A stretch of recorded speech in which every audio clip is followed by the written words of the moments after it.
Welcome to the deep dive. So, our mission here, it's pretty simple, really. We take a stack of the latest clinical trials, academic papers, all that dense research, and we boil it down to what you actually need to know, Right. saving you dozens of hours. And today, we're jumping into AI in medicine, but we're looking past all the future hype. Exactly. We're focused on what's real right now. This isn't about what AI might do in 10 years. We've dug into the sources on validated, proven applications that are already having an impact. From screening apps for toddlers to systems that save lives in the ER. That distinction is key. We want to dissect where this tech is already effective, where it's actually, transforming the patient experience today. Okay, and I think we have to start with what might be the most surprising benchmark of all. I think I know where you're going with this. It's how generative pre-trained Transformer 4, GPT-4, performs against actual human doctors on their board exams. The results are, well, they really redefined what these models can do. We're looking at the 2022 Israeli Medical Board residency exams. And GPT-4, it didn't just pass. Right. In some fields, it performed like a high-scoring resident. Okay, so give us the specific data point, the one that really stood out. In psychiatry, GPT-4 hit a median percentile of 74.7% among practicing physicians. Wait, say that again? 74%? Yep. It outperformed nearly 3/4 of the actual doctors taking that exam. Wow. And in internal medicine, it was, comfortably above the median at 56.6%. And even in general surgery, it was really competitive at 44.4%. The thing I find most instructive here is the jump from the last version, because GPT 3.5, it basically failed, right? No, completely. It was inferior to the majority of physicians across all 5 specialties, a total failure. But then GPT-4 comes along and achieves physician-level scores in 4 out of 5. So what changed? What allows an AI to go from failing an exam to, well, acing it? I think that massive jump shows that these models are moving beyond just pattern recognition or large-scale memorization. The big difference between 3.5 and 4 seems to be an enhanced reasoning capability. I mean, medical exams aren't just recalling facts. You have to synthesize data, rule things out. Apply knowledge to new situations. Exactly. And the upgrade suggests the model is just much better at structuring and navigating that complex knowledge. It's a core part of clinical thinking. So does that mean the test is maybe too easy to game? Or does it mean a huge chunk of medical training is just processable information?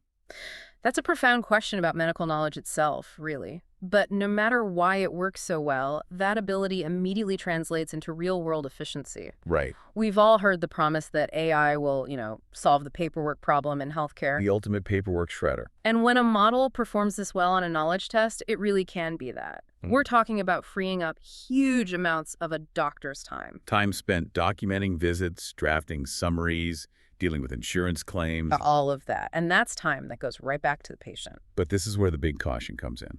Absolutely. This is the moment for the big guideline. Trust, but verify.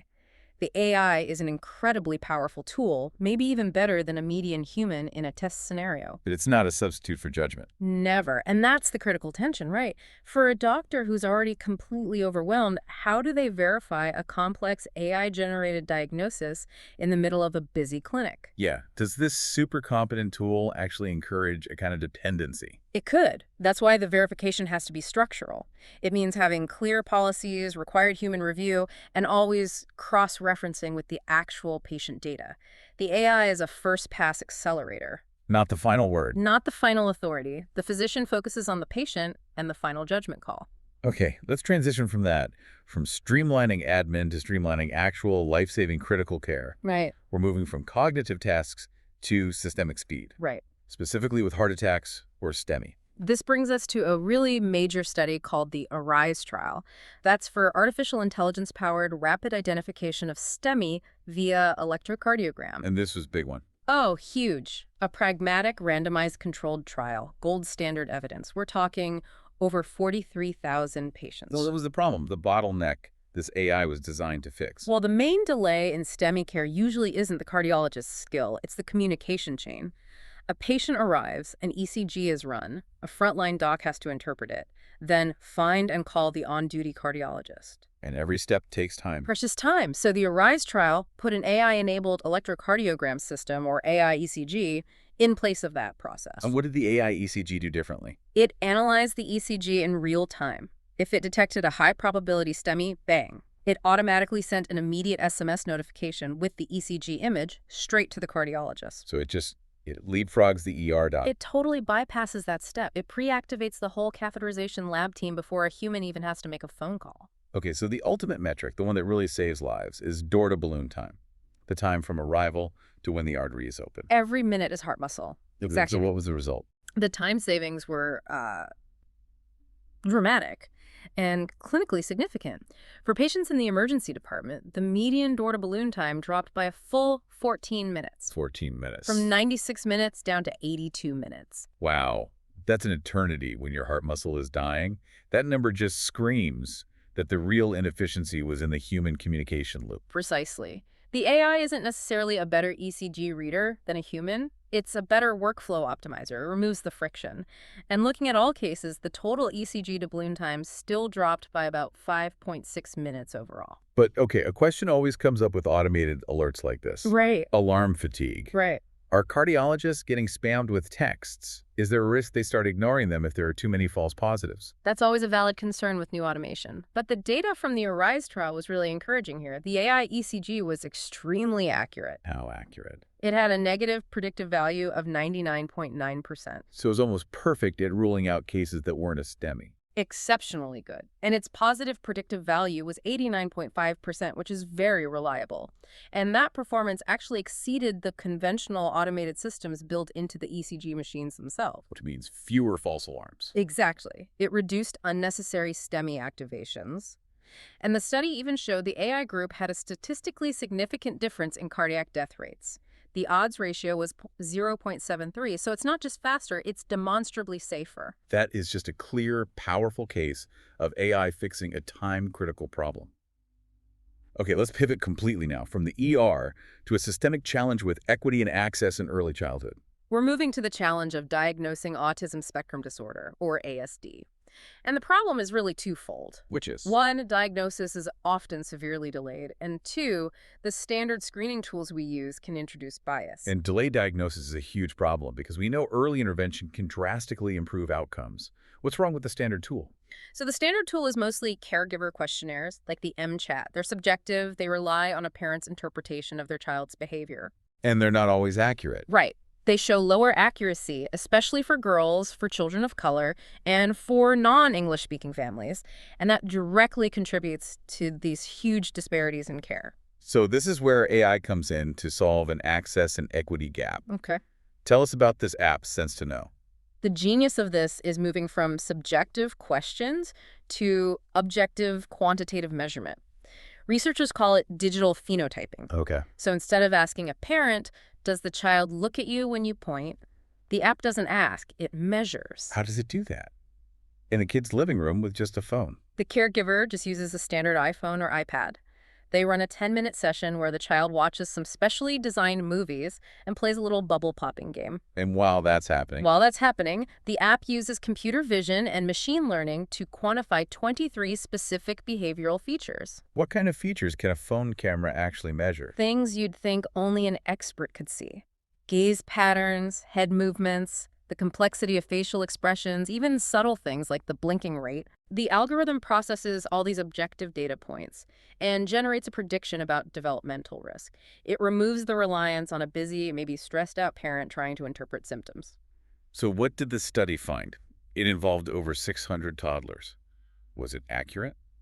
The diagnostic accuracy was extremely high for a screening tool.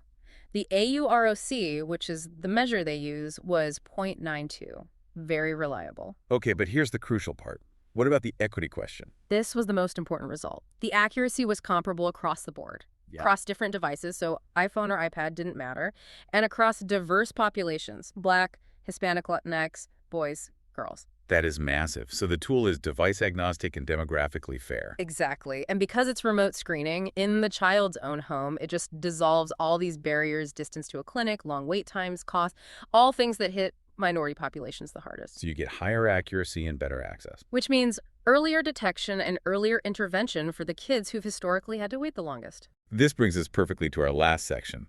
This synergy between human judgment and AI. We've seen AI do diagnostics, we've seen it optimize systems, but where is the human element still absolutely critical? I think it's in complex communication, Yeah. especially where emotion and ethics are involved. Okay. So researchers tested GPT-4's ability to handle these really ethically fraught role-playing dialogues, like counseling a family member about putting in a feeding tube for a relative with advancing dementia. That's a pure soft skills scenario. It's Yeah. all about empathy and values, not just facts. What was so surprising about how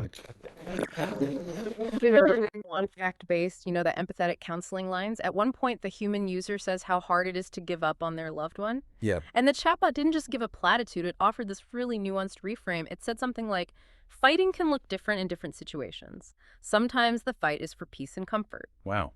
That's remarkably advanced. It's not just processing facts, it's synthesizing complex human emotions into helpful language. And the practical implication is fascinating. AI could be used as a high-fidelity simulator for these soft skills. So doctors could practice these exhausting, high-stakes conversations in a totally safe, low-stakes environment, Exactly. And maybe even get novel, empathetic perspectives they hadn't considered. It could actually make human doctors better communicators. which reinforces the main finding we see everywhere in medicine, right? Radiology, cardiology. Yeah. It's almost always the combined approach. Human plus AI is Yeah. better than either one alone. That synergy is absolutely the future. The AI handles the data, the human handles the context, the judgment, and the connection. But as we move toward that future, we have to have guardrails. Oh, absolutely. We need rigorous clinical trials for everything. This isn't consumer software. We have to ensure safety and validity. And what about the technical challenges we need to keep an eye on? Bias. We have to constantly address potential biases in the algorithms. If the training data is skewed, the model will be skewed. And looking ahead, I think the next step is integrating way more data genomics, clinical history, imaging to get to truly personalized medicine. We have covered a huge amount of ground today. I mean, we started with GPT-4 performing at the level of a median physician on board exams. Which is just shocking. Then we saw how AI saved 14 crucial minutes in a heart attack crisis by fixing communication. And we ended with AI launching equitable, accurate screening apps for toddlers right in their own homes. Yeah, the evidence is pretty undeniable. AI is moving from being a nice-to-have optimization tool to being indispensable. It's boosting efficiency and accuracy across the board. So here's the thought we want to leave you with. If AI can now perform better than 99.98% of simulated medical journal readers on complex case challenges, and even provide insightful counseling in ethically fraught situations, how should we restructure medical education and clinical responsibility to fully harness this AI-human synergy and make sure it benefits everyone, especially underserved populations globally? That's a fundamental transformation worth exploring.